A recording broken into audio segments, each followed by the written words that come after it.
live at 6 o'clock. I'm Colleen McVeigh. And I'm John Henry Smith. Stone Grissom is off this evening. A suspected serial mugger off the streets tonight, thanks, police say, to the bravery of 3 teenagers. News 12 Long Island's Island the Palmer has the story. An arrest after a young man was found stabbed and near death on an exit ramp from the Southern State Parkway.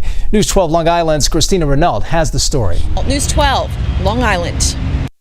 Well, thanks, Christina. The family of NYPD Detective Stephen McDonald expressing their gratitude tonight to the hundreds of mourners who came to show their respects for the fallen hero.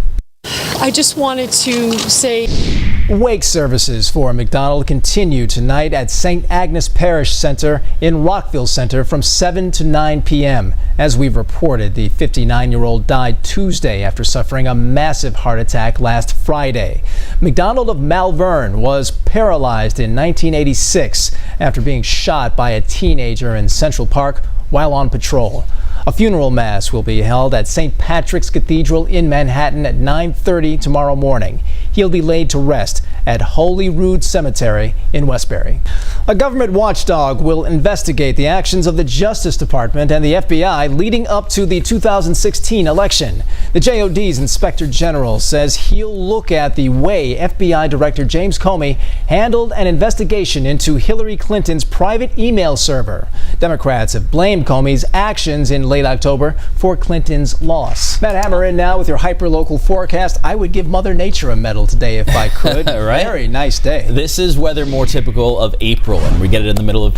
We are live at 6:12. A close call for a family after a car slams into their home, and tonight the driver is accused of driving drunk nearly 3 times the legal limit. News 12 Long Island's Andrew Enger has the story.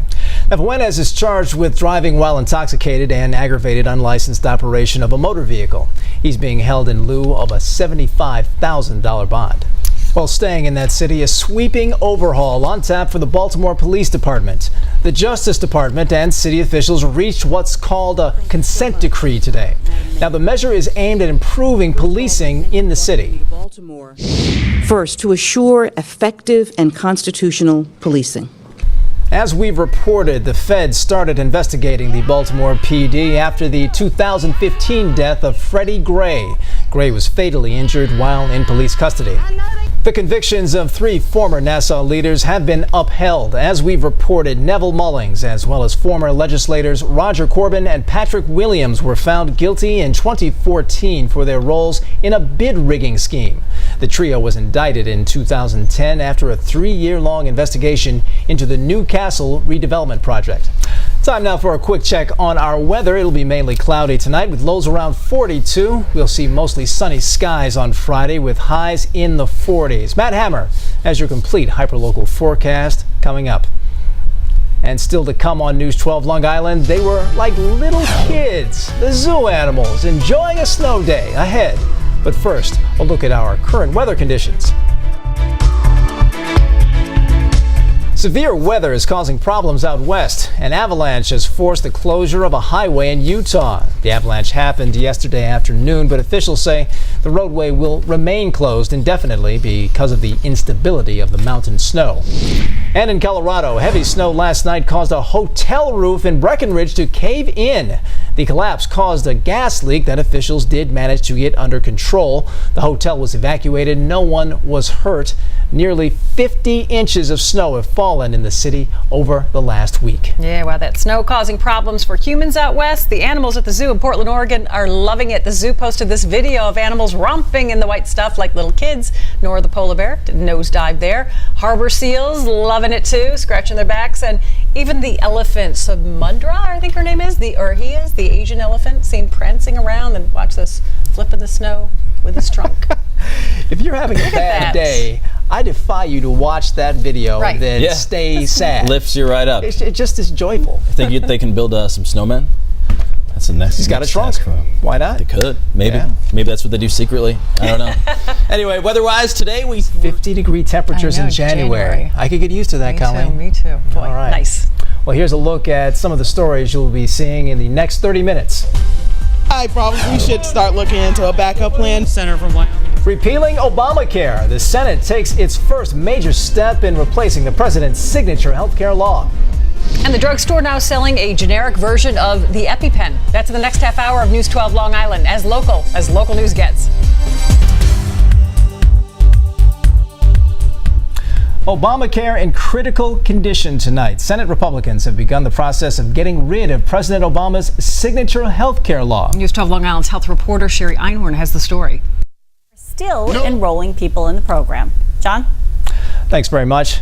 Staying in healthcare, CVS is now selling a rival generic version of EpiPen. The pharmacy chain says people with life-threatening allergies can now get a 2-pack of Adrenaclick for about $110. The authorized generic drug is a lesser-known treatment compared to EpiPen.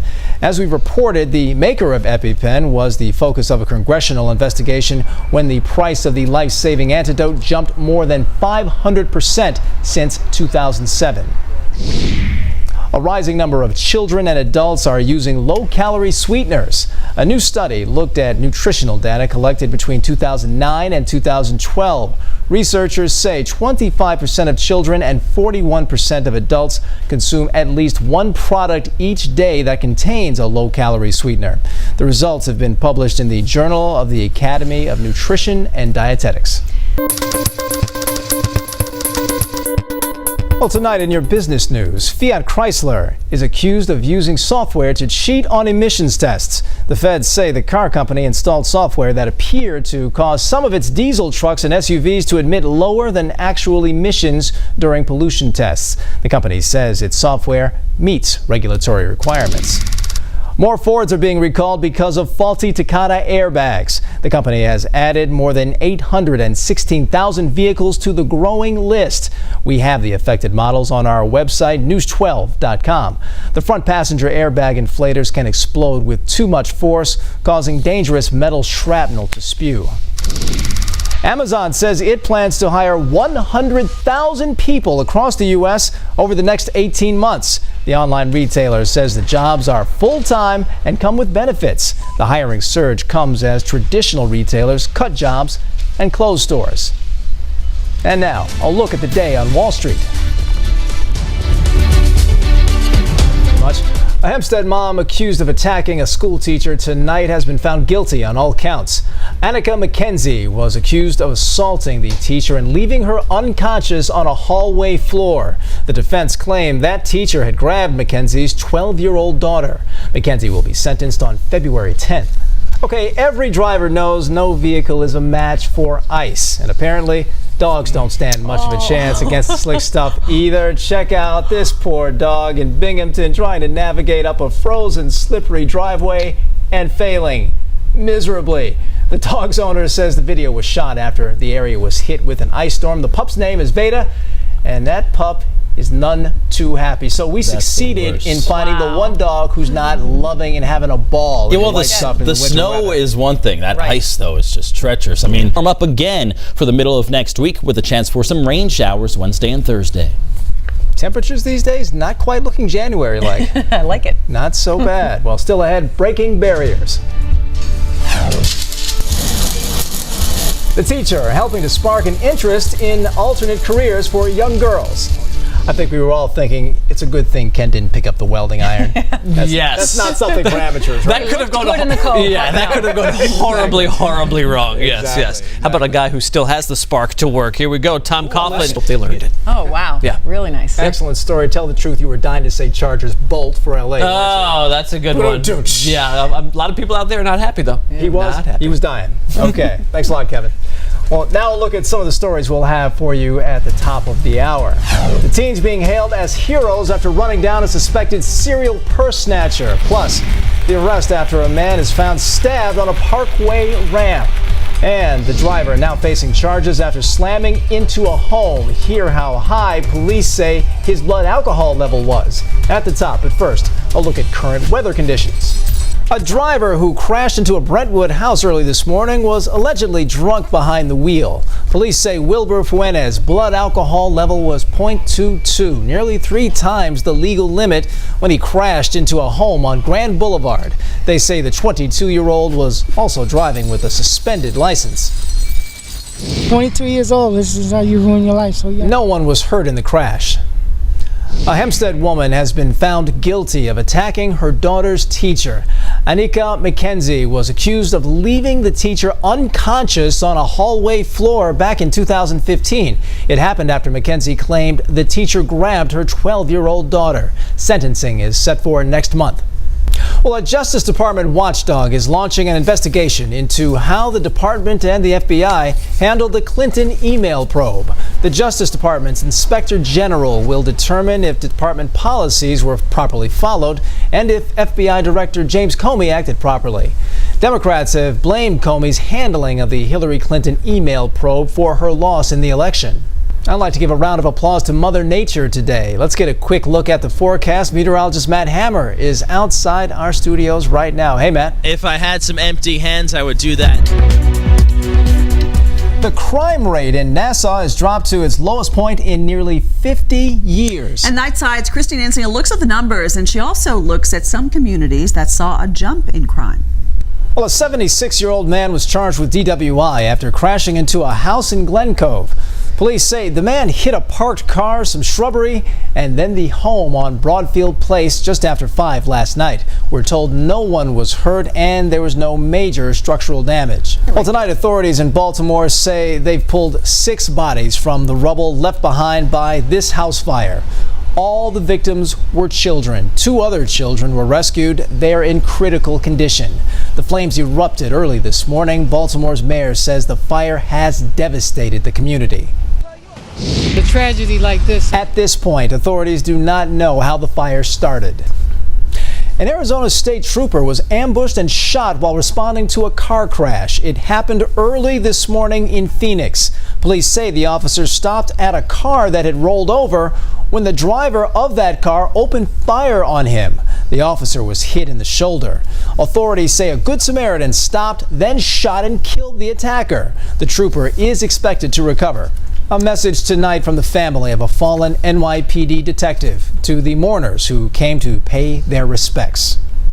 I just wanted to say Wake services are continuing tonight in Rockville Center for NYPD Detective Stephen McDonald. McDonald died earlier this week after suffering a heart attack. He'd been paralyzed since getting shot back in 1986. A funeral mass is set for 9:30 tomorrow morning at St. Patrick's Cathedral. If you would like to see the ceremony, we will be streaming it live on news12.com. Well, the governor wants to lessen some of the penalties for people caught with pot. Nightside's Virginia Huey shows us what Governor Cuomo's proposal would do. 8 states, as well as the District of Columbia, have legalized recreational use of marijuana. Well, the governor is also pushing for industrial hemp farms in New York. During his regional State of the State address, the governor said he wants to expand a pilot program to allow farmers to grow the controversial crop. Hemp stalks and seeds can be used to make clothes, building materials, and fuel. All right, well, now we're going to step into Matt Hammer's office, away from his office. Let's go outside and get a quick check of the weather, Matt. Can I stay out here all evening? Yes, you can. Well, next on Nightside, Matt Hammer will have your 7-day hyper-local forecast, plus $135. No warning, no nothing.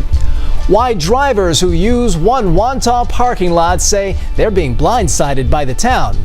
And a Lamborghini owner who really knows how to have fun in the snow. That's next. A new parking law is catching a lot of drivers in Wantagh by surprise. Oh, that's right. Dozens of them say they were slapped with a hefty fine without any warning. Transportation reporter Drew Scott has the story you'll see only on 12.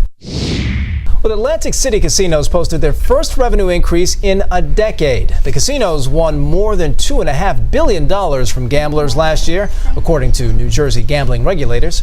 Internet gambling is being credited for boosting revenue. The last time revenues increased in Atlantic City was back in 2006.